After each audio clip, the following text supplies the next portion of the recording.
Run and Gun is an action platformer designed and programmed by Carlton Handley with graphics and music by Saul Cross. In Run and Gun, you play as Willie Runn and Wally Gunn, two average soldiers that were fused together after an experiment went wrong, turning them into a super soldier. The government covered up this little mishap and drafted them into Commodore 64, commandos on military missions, ominously dangerous, often requiring extermination. 64 elite soldiers who were sent into the far reaches of the galaxy, ridding the universe of alien scum.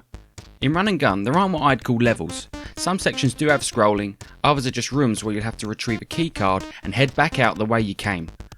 Once you have a keycard, make your way to a computer next to an electric wall. Press down and it'll unlock, allowing you to go through. The game follows this formula until you reach the final boss, so only one level and one boss really. While it's not the most content rich of games, its difficulty at least assures you won't be getting through it in 10 minutes. Precise timing and waiting for the obstacles or enemies to line up just right before you make your move is paramount, so it's a good job that Run and Gun controls very well. Run can shoot and double jump. Gun can only jump, but his gun has a better range and is more powerful. You switch between the two by holding down on the joystick for a second. And if you're like me and sometimes skip the manuals or help options, you can quite easily play the game and not even realise you can switch to gun. What I really love is that jump is assigned to the joypad button and fire is up on the control stick, so a complete reversal of the norm, but it feels far superior.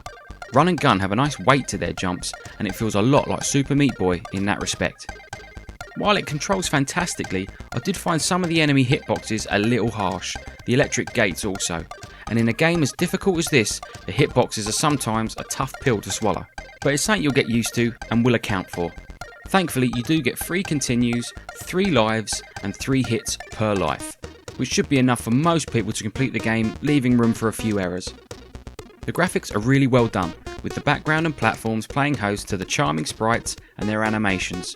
All the enemies could easily fit into a Super Mario adventure, no problem. Run and Gun themselves have nice waiting animations too.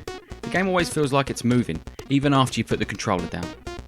As for music and sound, I can say one thing for sure. The title theme is one of the best I've ever heard in any game. It was so good I actually sat and listened to the whole thing, and it got even better with new layers and counterpoint melodies being added the longer it played. Have a listen.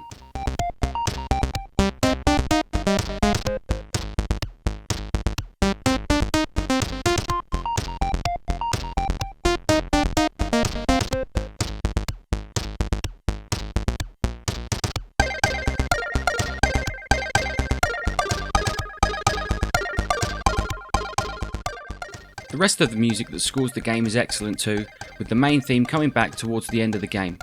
The sound effects are your standard fare, with jump whoops and gun blasts.